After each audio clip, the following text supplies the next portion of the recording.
Les meilleures performances sur 7 jours, on a Phantom, Chainlink, Solana, donc des cryptos assez anciennes qui finalement surperforment ce marché. On va regarder leurs graphiques aujourd'hui, essayer de voir un petit peu les perspectives d'investissement et les objectifs de prix potentiellement atteignables en cas de d'alt season, de vrai marché haussier dans les cryptos. Et puis je vais parler d'autre chose, il s'agit de Pit Network, voilà, c'est quelque chose qui était dans le top 100, qui était à un moment donné très très populaire, dont on parlait beaucoup, etc., qui maintenant effectivement s'établit sur un classement assez faible, une crypto dont on ne parle plus beaucoup, avec des tokens qui ont été unlock récemment, et moi je m'étais mis une alerte justement pour me dire que au moment de l'unlock, c'est-à-dire du déblocage de certains tokens, ça serait pourquoi pas le moment d'investir dans ce projet dans lequel j'avais pas mis un rond à l'époque. Donc c'est pour moi aujourd'hui l'occasion de vous parler de tout ça. Bonjour à tous, c'est CryptOrganize, je vais vous passer la très courte introduction, on se retrouve directement pour l'émission, à tout de suite.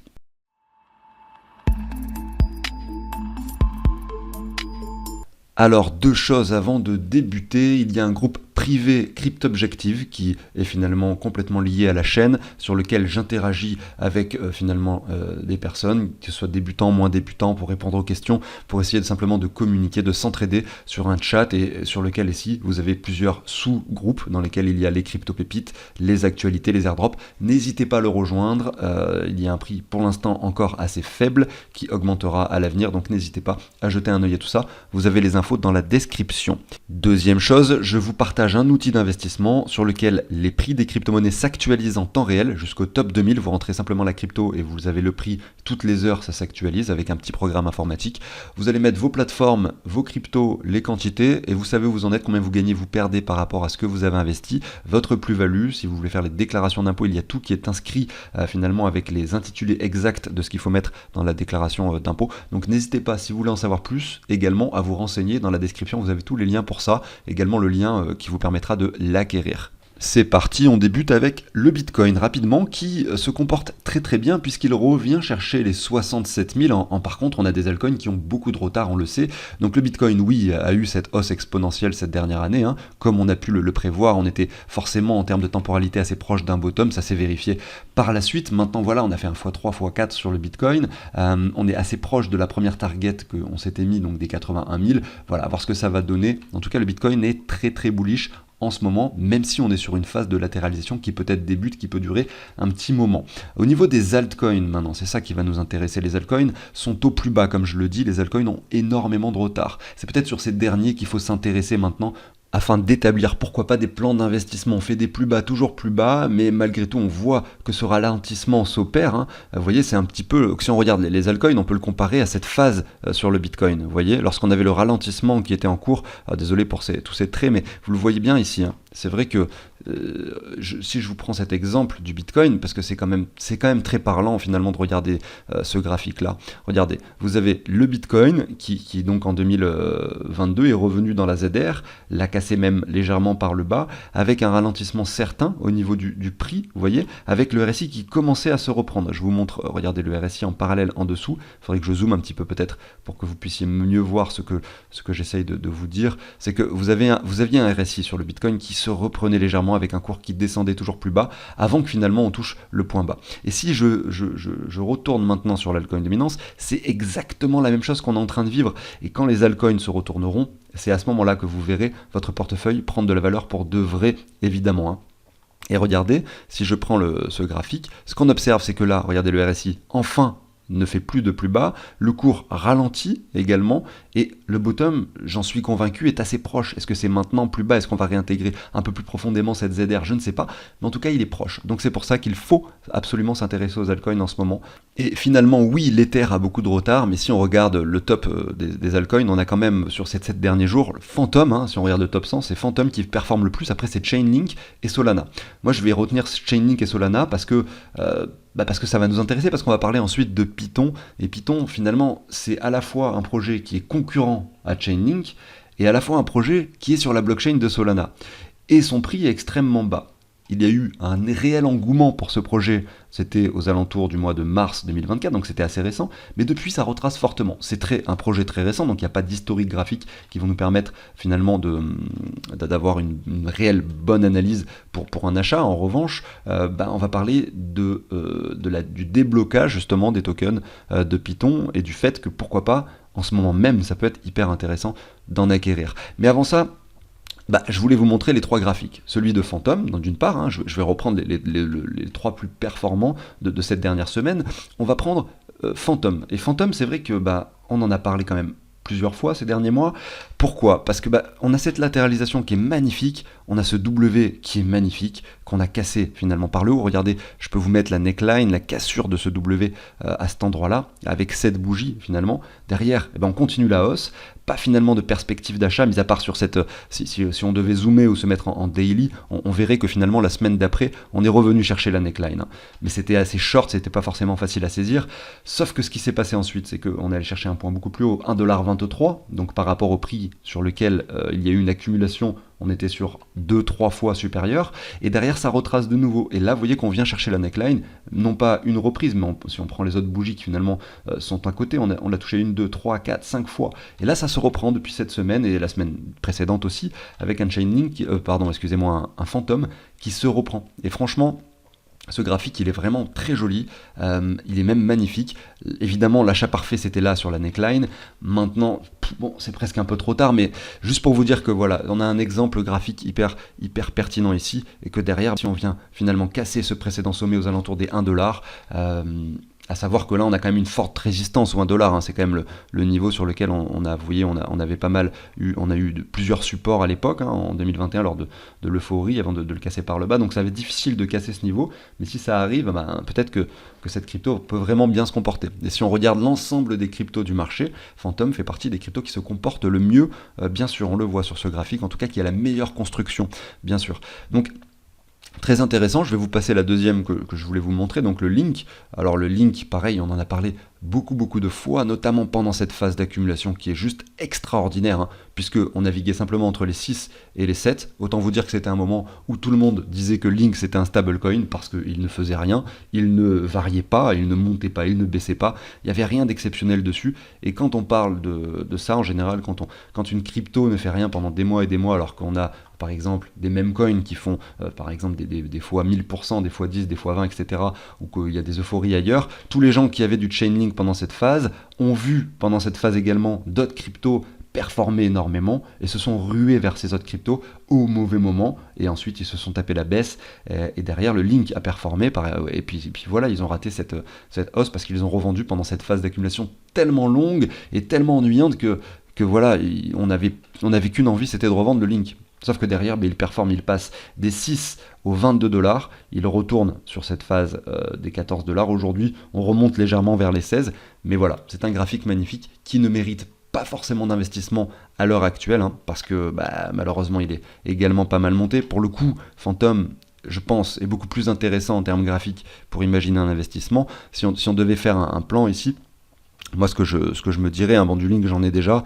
et j'en ai accumulé pendant justement la phase qu'on appelle la phase d'accumulation en dessous, mais clairement, ce que je ferais si j'avais, on va dire 1000€, mais bon, la somme, vous le savez, n'a aucune importance, je mettrais peut-être 300 aujourd'hui, et j'essaierais de privilégier des achats plus bas dans cette ZR, avec pourquoi pas le retour qui serait fabuleux, peut-être qu'il ne se produira jamais, mais ça serait un retour vraiment fabuleux pour un achat ici, de revenir vers les 8$, c'est-à-dire le haut de cet espace de latéralisation. Sur Chainlink, voilà. Bon, maintenant sur Phantom, je ne l'ai pas fait, donc je peux y retourner pour faire ce travail. Vous voyez que la ZR, elle se trouve entre les 57 et les 39 centimes. Mais c'est vrai que cette ZR, elle est en dessous, et c'est ça qui est un petit peu embêtant, en dessous de la neckline, qui se trouve un peu plus haut vers les 57. Par conséquent, sur Phantom, je pense que privilégier un palier d'achat vers les 60 centimes est très intéressant. Et ensuite, on a les 40 plus bas avec, pourquoi pas, une plus grosse somme d'investissement. Mais voilà, on est dans des phases haussières, évidemment, les moments pertinents, c'était il y a un an. Sauf que, il y a un autre truc qu'il faut prendre en compte, c'est que si vous avez encore pas mal de Bitcoin dans le portefeuille, vous avez des occasions à saisir, sauf si vous avez acheté le Bitcoin que très récemment. À ce moment-là, c'est pas forcément le cas. Mais si vous avez du Bitcoin que vous détenez depuis des années et que effectivement vous avez envie d'optimiser cette partie de votre portefeuille, vous pouvez acheter du Phantom avec du Bitcoin. Regardez, je vous montre le graphique. Vous voyez que c'est beaucoup plus intéressant directement, parce qu'on n'a pas encore de réelle phase haussière dessinée, etc. Pareil pour le Link. Si vous faites Link BTC, je présuppose, hein, j'ai pas vu le graphique encore, mais voilà, c'est également fabuleux. Voilà. Maintenant, est-ce que vous avez du Bitcoin à dépenser, est-ce que vous avez du Bitcoin que vous holdez, que vous avez, sur laquelle une partie de votre portefeuille que vous avez l'intention d'optimiser avec des altcoins maintenant, en prenant un risque, hein, ça reste un risque de le faire. Ça, c'est bien sûr, j'en sais rien, mais en tout cas, c'est assez intéressant. Regardez le RSI également qui est assez cool ici parce qu'il est plutôt en hausse avec un cours qui baisse. Et d'ailleurs, si je retourne sur le link par rapport au dollar, je vous ai pas montré ça tout à l'heure, mais regardez-moi ce RSI en bas.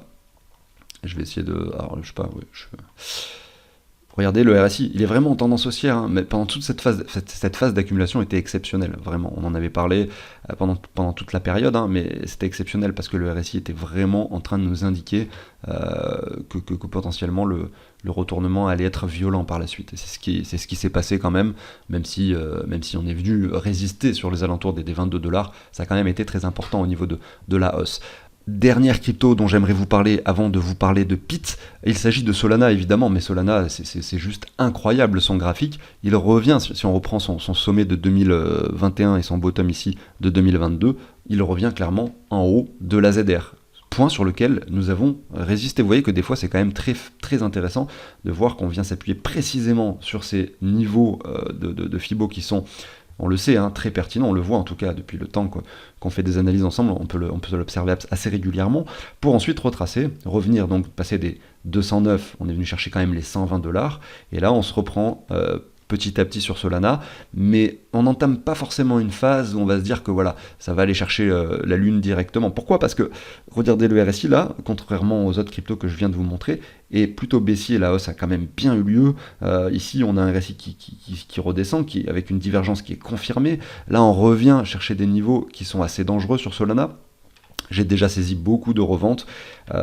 Aujourd'hui, ce qui me reste en Solana ne mérite pas forcément des reventes, puisque ça ne représente plus une partie conséquente de mon portefeuille comme ça l'était hein, quand on a eu cette hausse.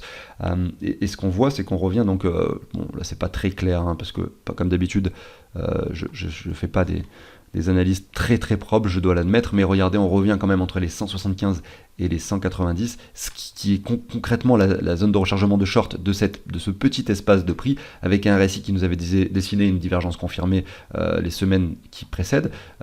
Voilà, pour moi c'est pas forcément positif. En tout cas, le risque de chute est tellement important sur Solana que imaginer un achat conséquent aujourd'hui, aller investir tout son argent sur Solana serait complètement suicidaire, hein, selon moi. Enfin, en tout cas, très risqué. Peut-être que vous pouvez derrière avoir quelque chose d'extrêmement haussier avec un Solana qui monte aux 500 000 $, et tant mieux pour vous. Mais le risque d'avoir un moins 50, voire un moins 70% sur le portefeuille, hein, avec un retour dans cet espace entre les 89 et les 50, est bien présent. Même si beaucoup de personnes n'y croient pas du tout, du fait que Solana puisse revenir aussi bas, pour moi, le risque, il est quand même bien présent. En tout cas, on le voit sur le graphique. Maintenant, je vais vous parler de Pit. Alors, Pit, c'est un concurrent à Link, puisqu'il s'agit d'un système d'oracle. Un système d'oracle, ça veut dire quoi ? Récupérer les oracles, c'est quoi dans les cryptos ? C'est récupérer des données de la vie réelle pour les intégrer dans une blockchain. Ça peut être très utile, par exemple, pour rendre décentralisées des données de la vie réelle, comme par exemple des résultats de matchs sportifs, ou bien les prix des actions américaines, ou bien n'importe quoi en fait, tout simplement pour les intégrer sur quelque chose qui est décentralisé, sans avoir tout un système derrière, un écosystème centralisé, qui fournit ces données, vous voyez, ça devient quelque chose qui est vérifié sur la blockchain, et qui se retrouve être véridique, parce qu'il y a un système incentive derrière, c'est-à-dire de récompense, pour que les données soient réelles et fiables, tout simplement. Bref, je ne vais pas forcément parler de ce qu'est un oracle plus en détail que ce que je viens de le faire, mais ce qu'il faut comprendre, c'est que cette crypto, je m'étais mis une alerte sur le téléphone, c'est pour ça que je vous parle de ça aujourd'hui. Je m'étais mis une alerte pour aujourd'hui, en disant, voilà, il y a un déblocage de tokens. Pit, à l'époque, je m'en rappelle, c'était quand même bien, alors, tout le monde en parlait, c'était dans le classement, il avait intégré le top 100, etc., il avait énormément performé, et moi je m'étais dit, je veux en avoir dans le portefeuille. Mais je voulais pas FOMO, je voulais pas aller acheter directement du Pit parce qu'il était sur une hausse assez importante en passant des 23 centimes au 1,15 $. On était peut-être par ici, ou peut-être par ici, ou peut-être par ici, j'en sais rien, quand je m'y suis intéressé. Mais pour moi, j'achète pas une hausse, j'achète plutôt une baisse. La baisse, elle a lieu depuis la semaine du 18 mars. Je l'avais pas forcément remarqué cette baisse, je l'avais un peu sorti de ma tête cette crypto. Mais le fait d'avoir mis une alerte grâce à ce site Token Unlock, parce qu'à l'époque je regardais ça, je voulais regarder un peu le tokenomics de ce token, on voyait que les déblocages se font par palier à des dates précises. Des fois c'est linéaire, là ça allait pas, et ce qu'on peut observer c'est qu'il y avait cette date du coup du 20 mai où on avait un déblocage. Et le prochain, donc le déblocage suivant de tokens, on va passer donc à environ, j'arrondis, de 4 milliards de tokens, 3 milliards 6 à peu près 5 milliards 7, ça sera finalement en mai 2025. Et ce qu'on constate, c'est que souvent, avant que le déblocage de tokens s'opère, la chute finalement se poursuit. Pourquoi ? Parce que, en fait, la plupart des gens savent ou se rendent compte, en tout cas les gros portefeuilles, ceux qui sont vraiment investis dans ce projet, savent qu'il va y avoir un déblocage de tokens, c'est-à-dire finalement beaucoup plus de tokens en circulation, et du coup avant que finalement l'unlock s'opère, avant que les tokens soient mis en circulation, les personnes revendent pour anticiper, c'est ça le marché, ça anticipe les événements futurs. Le halving du Bitcoin, il a été pricé déjà 4-5 mois avant, le Bitcoin avait déjà énormément performé. Les ETF sur le Bitcoin, ça a été pricé bien avant, déjà 6 mois avant, ça avait bien commencé à monter dès qu'on commençait à parler du fait que peut-être il y allait avoir des ETF. Quand c'était encore une rumeur et que c'était pas sûr, c'est au moment où c'est au moment où ça monte. Donc achetez la rumeur, vendez la news. C'est un peu pareil pour les unlock, sauf que c'est pas une rumeur. On était certain qu'il y allait avoir le déblocage, mais les personnes commencent à revendre bien avant. Et au moment où on a le déblocage, finalement, c'est peut-être le moment où il faut acheter. Vous voyez. C'est assez difficile à comprendre tout ça, mais c'est vraiment comme ça que ça se passe. Et ce qu'on observe, c'est que ce token, PIT, regardez, il est passé du coup par conséquent des 1,14$ à aujourd'hui les 42 centimes. On revient sous la ZR. Alors oui, il n'y a pas beaucoup d'historique, on peut pas faire grand chose avec ce graphique, on va se mettre en journalier peut-être pour voir ça un peu plus précisément, mais on revient sous les 78,6, on voit que le RSI fait un nouveau plus bas, il n'y a pas de divergence possible encore, le bottom n'est peut-être pas atteint sur ce token, mais si on doit faire un plan d'achat sur ce genre de projet, chose que moi personnellement je fais avec mon portefeuille perso, clairement pour moi il y a un point d'achat intéressant sur les niveaux actuels. Parce qu'on a finalement la news, entre guillemets, le déblocage des tokens qui est aujourd'hui, et donc c'est probablement un bon moment pour acheter du PIT, à savoir qu'en plus de ça on a un graphique qui ralentit. Regardez, la chute a été très violente pour commencer, elle a ralenti ensuite, elle ralentit encore, le RSI ralentit également, on attend en fait que le RSI se reprenne, avec un cours peut-être qui continuera de chuter légèrement, avec la divergence qui s'opère. En tout cas, entre les prix actuels des 42 centimes, et si on devait baisser un petit peu, pour essayer de voir, imaginer nos différents paliers, on pourrait se mettre jusqu'aux 22 centimes, donc ça nous fait quand même une marge de 50%, mais là vous avez, pourquoi pas, la chance d'aller acheter par palier du PIT, finalement, pour lisser cet achat, tout simplement. Bon, par exemple, mettre 50% de ce que vous voulez investir aujourd'hui, pour ensuite lisser l'achat vers les, par exemple, 85,4, 35 centimes, vous avez ensuite les 31 centimes, et le bottom ultime qui se trouve vers les 21, 22 centimes pour PIT. Voilà, donc je voulais vous partager un petit peu tout ça aujourd'hui. C'était une émission, je le pense, je suis pas sûr, j'ai pas regardé le temps, qui est probablement assez courte, mais qui m'a permis pour moi finalement de vous partager encore une fois ce que je fais avec mon portefeuille personnel. Je vous souhaite à tous une excellente journée, je vous dis à très bientôt sur la chaîne Crypto Organize. Ciao tout le monde.